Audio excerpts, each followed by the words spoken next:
It all began with the smoke, though not the kind of smoke that causes alarm, but the kind that drifts lazily into the sky on a warm Saturday afternoon, carrying with it the scent of sizzling ribs, marinated chicken, and slow-cooked brisket. For me, grilling wasn't just a pastime. It was tradition. The backyard grill stood like a monument at the edge of my patio, blackened from years of use, seasoned by countless gatherings, and treasured as the centerpiece of my weekend routine.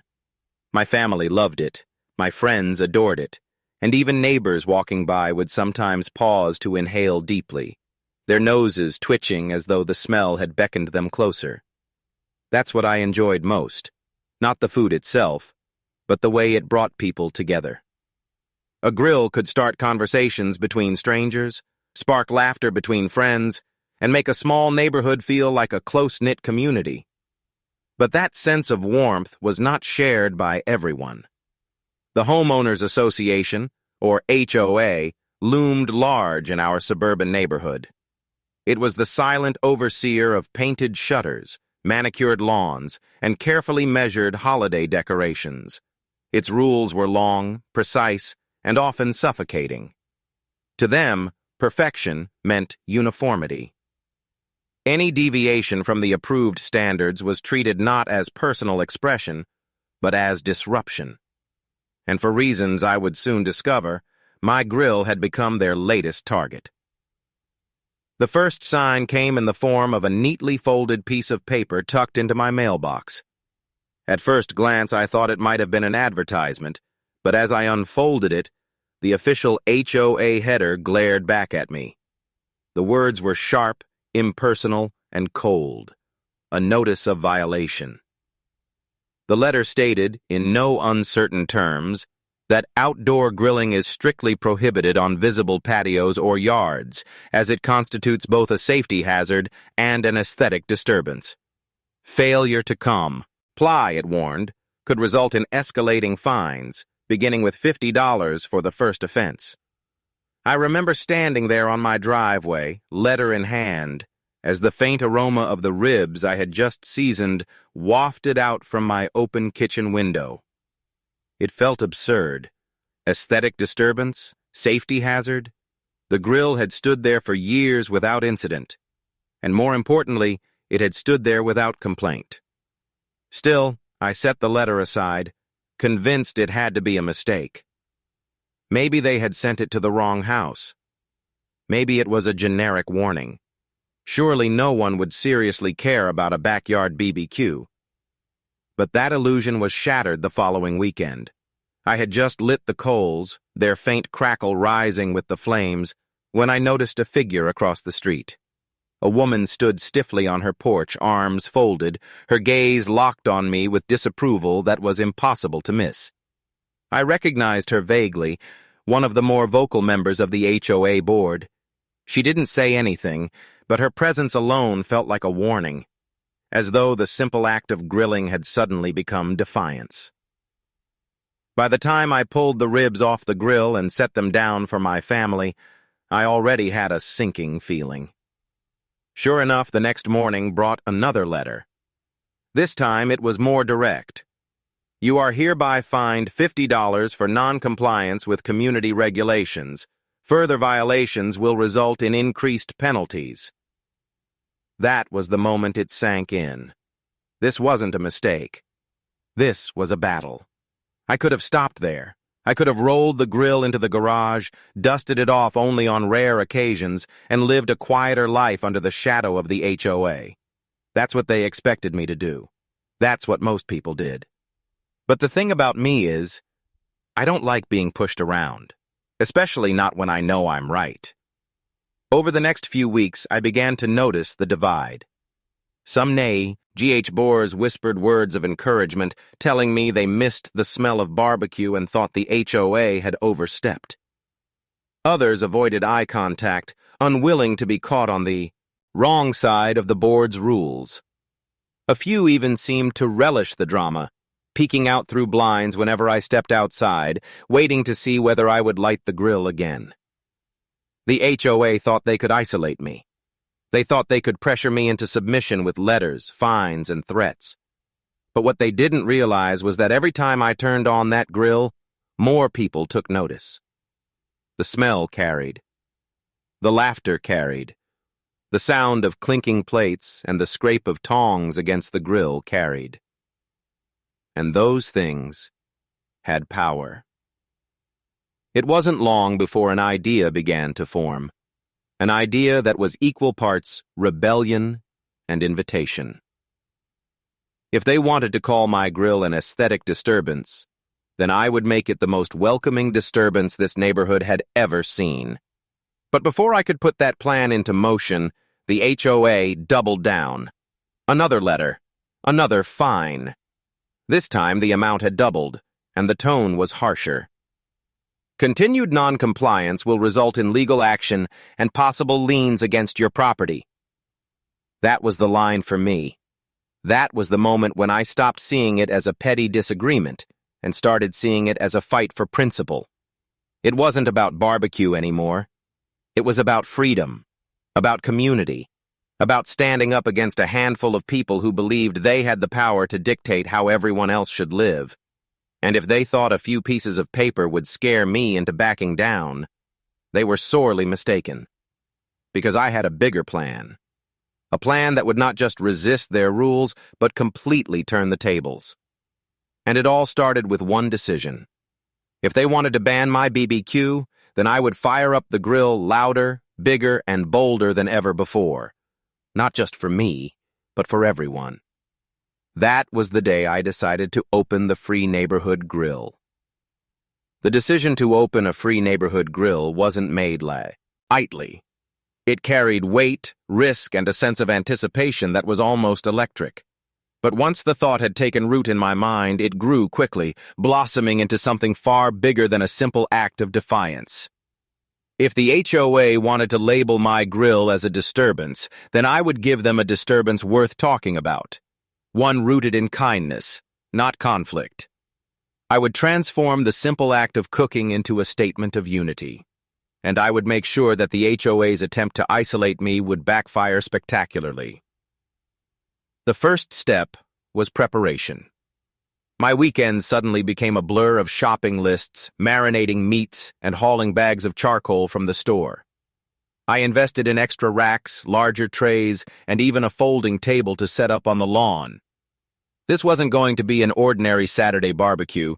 It was going to be a feast. Word spread quietly at first. I mentioned it to a few of my more supportive neighbors, hinting that I planned to fire up the grill for anyone who wanted to stop by. I told them the food would be free, no contributions, no requirements, just a plate and a smile. At first there was hesitation. People in HOA neighborhoods learned to tread carefully, to keep their heads down and avoid unnecessary conflict. But slowly, curiosity won over caution. By the time Friday evening rolled around, whispers of the neighborhood grill had reached nearly every house on the block. Saturday morning dawned bright and clear. The sky stretched out cloudless, as though even the weather had chosen sides. I woke early, the air already filled with that anticipatory stillness that precedes a gathering. As I lit the coals, a faint plume of smoke drifted upward, and I could almost feel the eyes watching from behind blinds, curtains, and porch railings. The first guests arrived cautiously. An elderly couple from down the street, carrying nothing but nervous smiles, scared if it was true that the food was free. I welcomed them with loaded plates, ribs glistening in sauce, skewers threaded with colorful vegetables, and chicken charred just enough to add that perfect smoky flavor. They sat on folding chairs in my yard, eating quietly at first, then chatting more animatedly as others began to arrive. Within an hour, the trickle of neighbors had turned into a steady stream. Families walked over with their children, drawn by the smell. Teenagers stopped by on bikes, eager for free food.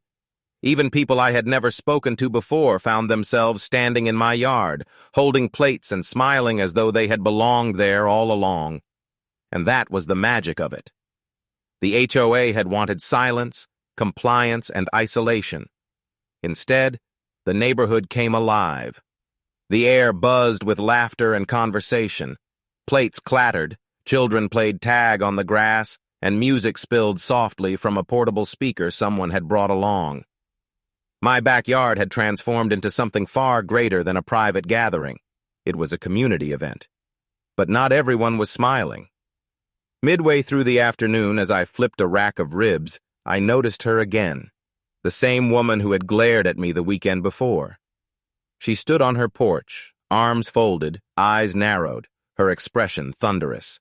And she wasn't alone. 2 other board members had joined her, all 3 watching as though they were witnessing a crime unfold. They didn't step onto my property. They didn't speak. But their disapproval radiated like a shadow, stretching long and cold across the sunny yard. I refused to let it ruin the day. Instead, I handed another plate to a young boy who had been waiting eagerly, his face lighting up at the sight of the food. Around me, the crowd only grew thicker, the voices louder, the laughter brighter. The HOA could watch all they wanted. This wasn't something they could contain with a letter. By evening, the feast had. D turned into a memory that would last far longer than the taste of barbecue. As the coals burned low and the crowd slowly dispersed, people stopped to thank me, some even promising to bring drinks or side dishes next time. The phrase, "next time," stuck with me. This wasn't going to be a one-off rebellion. It was the beginning of something larger. But I knew the HOA wouldn't let it slide. They thrived on control, and control was exactly what they had lost that day. Sure enough, the next morning brought another letter. This one was angrier, more desperate. It accused me not only of violating grilling rules, but also of hosting an unauthorized gathering that had created noise, litter, and unnecessary disruption. They threatened heavier fines, legal escalation, and even mentioned the possibility of seeking an injunction. Reading it, I couldn't help but laugh. Because the truth was clear. The HOA wasn't just upset about a grill anymore. They were afraid. Afraid of what happens when neighbors stop living in silence and start living together. Afraid of unity. Afraid of joy. The letter didn't discourage me. It fueled me. And as I folded it neatly and tucked it away, I made up my mind. The free neighborhood grill wasn't going to stop after one feast. It was going to grow. It was going to thrive. And no matter what the HOA tried next, I was ready. Because this wasn't just my fight anymore, it was our fight. And the neighborhood was hungry. The success of the first feast sent ripples through the neighborhood. By Monday morning, conversations about the event were happening at mailboxes, over fences, and in driveways. People weren't just talking about the food, they were talking about the sense of togetherness, the laughter, the simple joy of being neighbors again. For years, the HOA had pressed uniformity so hard that most of us had forgotten what community really felt like. Now, thanks to one grill, the spell had been broken. But while the neighbors were energized, the HOA was infuriated. Their second letter had already hinted at desperation, but I knew they wouldn't stop there. They thrived on control, and I had shattered their illusion of authority. If I was going to keep the free neighborhood grill alive, I had to be ready for whatever they threw next. It didn't take long. On Wednesday afternoon, while I was unloading groceries from the car, a small white SUV pulled up in front of my house. Out stepped 2 HOA board members, clipboards in hand, faces grim. They didn't greet me. They didn't smile. They simply walked up the driveway with the stiff posture of officials ready to deliver bad news. They handed me a packet of papers, thick and stapled. Inside, the words, "Cease and desist," jumped off the page in bold print. According to them, my gatherings violated multiple HOA bylaws, noise ordinances, community disturbance regulations, unauthorized use of common spaces, even claims of creating a traffic hazard from all the cars parked along the street during the feast. The message was clear: stop or face serious legal consequences. I read the packet slowly, then tucked it under my arm without saying a word. They expected fear. They wanted me to panic, to scramble, to roll my grill away and admit defeat. But I had no intention of doing any of that, because what they didn't understand was that this had already grown bigger than me.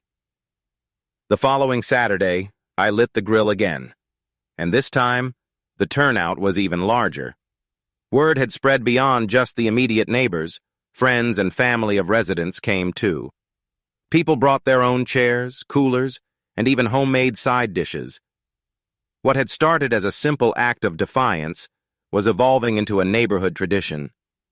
The sound of chatter and laughter filled the street, louder than before, brighter than before. Children darted between yards, parents mingled, and the smell of barbecue rolled down the block like an irresistible invitation. Cars lined both sides of the street. Yes, but instead of frustration, there was excitement. People honked and waved as they passed, cheering on the crowd. Meanwhile, the HOA was losing its grip. I spotted them again, 3 board members standing together at the end of the block, glaring like sentinels who had lost control of their kingdom. Their clipboards were gone, replaced by crossed arms and whispered arguments among themselves.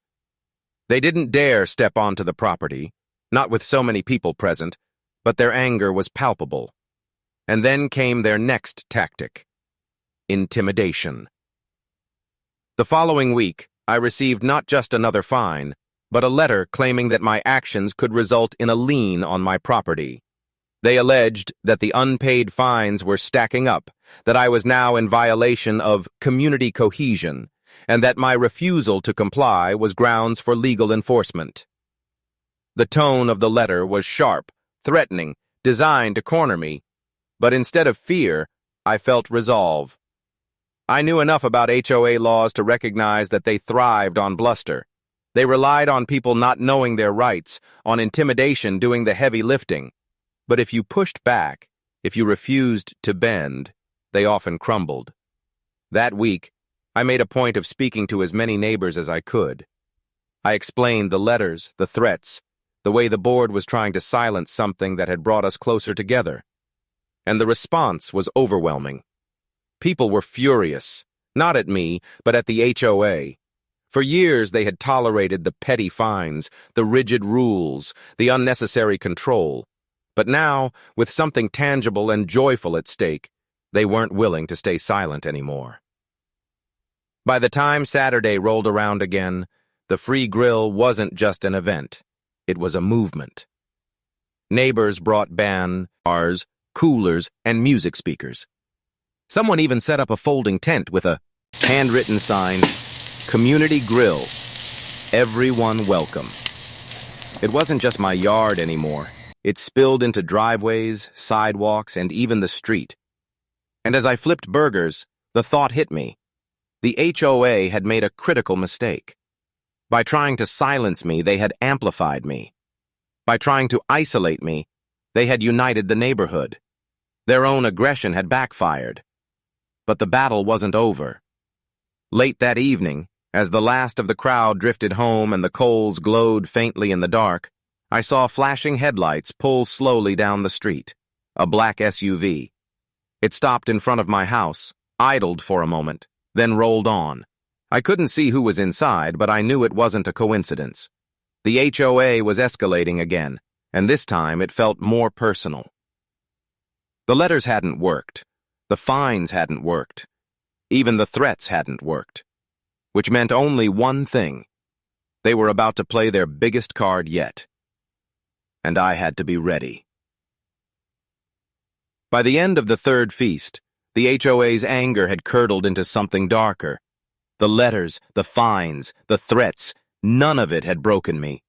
Worse for them, it had only strengthened the neighborhood's resolve. They wanted silence, but they had created a chorus. They wanted division, but they had created unity. And when control begins to slip from people who depend on it, their next move is almost always escalation. It came the following Saturday, just as the coals began to glow and the first wave of neighbors filled my yard. Children played in the grass, parents carried plates, and the sound of chatter mixed with the crackle of flames. It was a scene of peace, of joy, of community, until the flashing lights appeared at the end of the street. 2 police cruisers rolled slowly toward my house, their presence impossible to miss. The crowd grew quiet, conversations dropping into tense murmurs.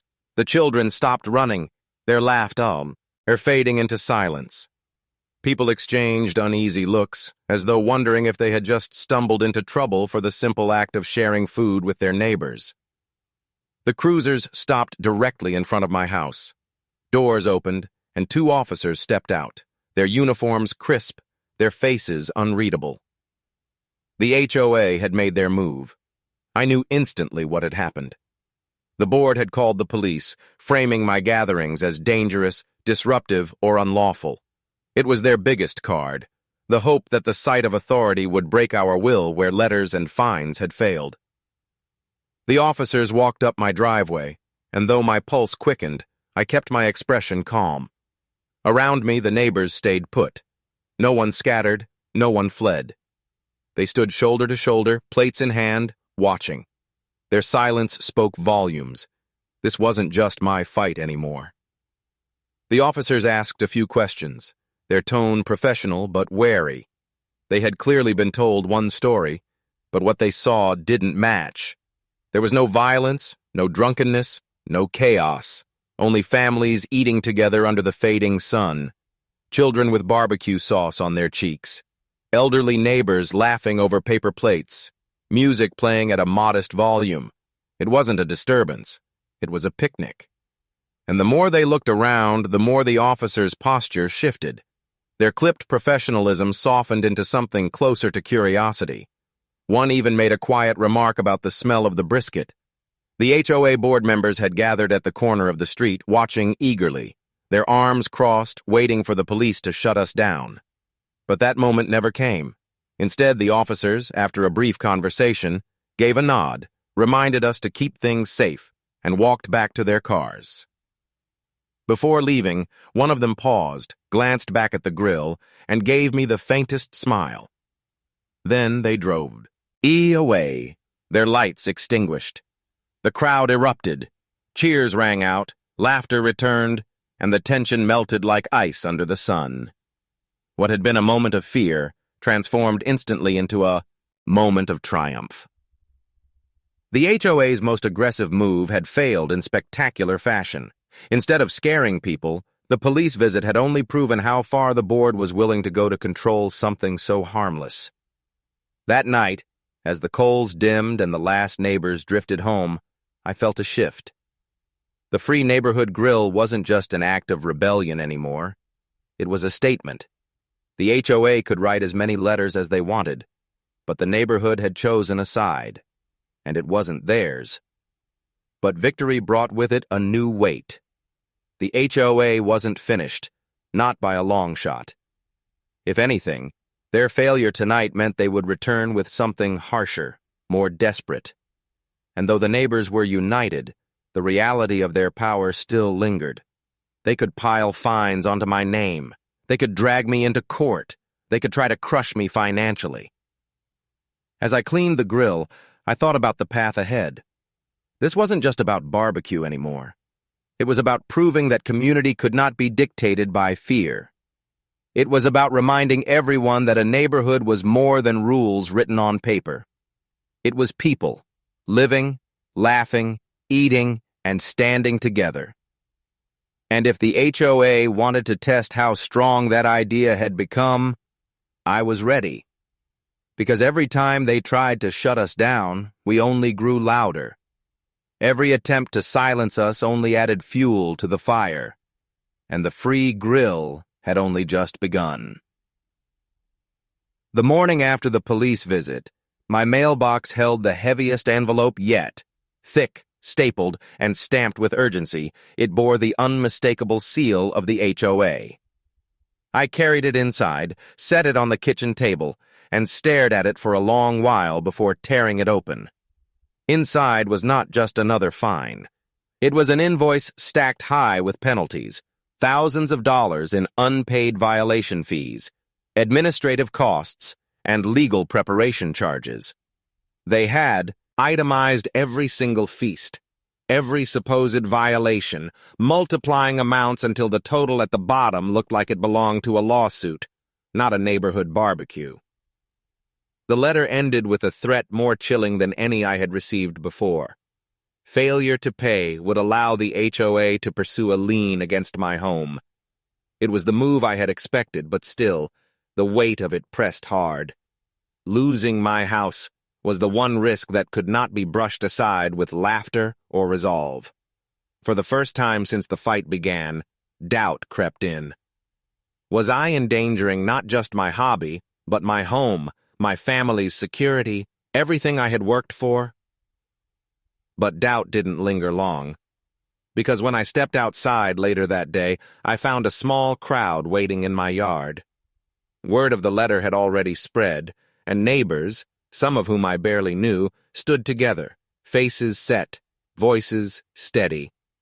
They told me what the grill had meant to them, how it had broken years of silence, how it had made this neighborhood feel alive again. One by one, they pledged support. A retired lawyer down the street offered to review the documents. A couple of teachers offered to organize petitions. Younger neighbors suggested setting up social media pages to share the story beyond our block. What had started as smoke and flame in my backyard was now something far larger. It was becoming organized resistance. That week, the neighborhood moved as one. A petition began circulating, demanding the HOA retract its fines and lift the ban on grilling. Signatures filled the pages faster than anyone expected. A GoFundMe appeared online to cover any potential legal costs, and donations poured in, not just from locals, but from strangers who had heard about the story through friends and social media. The free grill was no longer just a neighborhood secret. It was becoming a movement with eyes on it from far beyond our small star, Eats. The HOA, meanwhile, dug in its heels. More letters came, their language sharper, their threats more desperate. They accused me of orchestrating a rebellion, of inciting hostility, even of exploiting neighbors for personal gain, despite the fact that I hadn't charged a single dime for a single plate. They tried to paint me as the villain, twisting the story into something ugly. But the more they twisted, the more absurd they looked. Every neighbor had been there. Every neighbor had eaten the food, seen the laughter, felt the joy. They knew the truth, and no amount of paperwork could erase it. By the time the next feast rolled around, the crowd was larger than ever. Not just neighbors this time, but reporters with cameras, local bloggers, and even a few curious outsiders who had read about the story online. Cars lined the street for blocks, and the air buzzed with anticipation. The HOA board members stood at their usual corner, clipboards clutched like shields, but their expressions were different now. Less anger, more unease. They hadn't expected the story to spread. They hadn't expected their heavy-handed tactics to shine a spotlight on their pettiness. That Saturday, as I flipped burgers and handed out plates, I realized something important. The HOA had already lost. Maybe the paperwork battle wasn't over. Maybe they would keep filing letters, fines, and threats. But in the court of public opinion, in the hearts of the neighborhood, they were finished. Because community had beaten control, laughter had beaten silence, generosity had beaten greed, and yet, I knew one final confrontation was coming. The HOA had backed itself into a corner, and people in corners lash out. The pile of letters on my counter was proof enough. They weren't going to stop quietly. They would try one last desperate move to regain their authority. The question was, how far would they go? And when they did, would the neighborhood be strong enough to stand together one final time? The tension hung over the neighborhood like storm clouds. By now, everyone knew the HOA had run out of patience. The police had failed. The fines had backfired. The letters had only rallied more support. But desperation makes people dangerous, and the board's pride was on the line. The final confrontation came on a Saturday evening, the busiest feast yet. The air was alive with chatter, music, and the mouth-watering scent of smoked brisket. Plates clattered, children raced across the grass, and laughter carried down the street. It was everything the HOA hated, multiplied by 100. And then they arrived. 3 board members marching down the street in a stiff line, each clutching a thick binder. Behind them trailed a suited man, his leather briefcase swinging at his side. A lawyer. This was their last weapon. The crowd quieted as they approached, but no one stepped back. The board stopped at the edge of my yard, their faces set in hard lines, and the lawyer stepped forward. He opened his case, pulled out a stack of papers, and announced that they were serving me with notice of legal action. According to them, my unauthorized gatherings and willful non-compliance had created damages for the HOA. They demanded immediate cessation of all grilling activities and payment of thousands in accumulated fines, or they would pursue a lien against my property. It was the moment they had been building toward all along, their attempt to break me, once and for all. But what they hadn't counted on was that I wasn't standing alone. Before I could even respond, my neighbors stepped forward. The retired lawyer who had been reviewing the documents all week spoke up first, his voice steady and firm. He cited case law, explained how the HOA had overstepped its legal boundaries, and dismantled their claims one by one.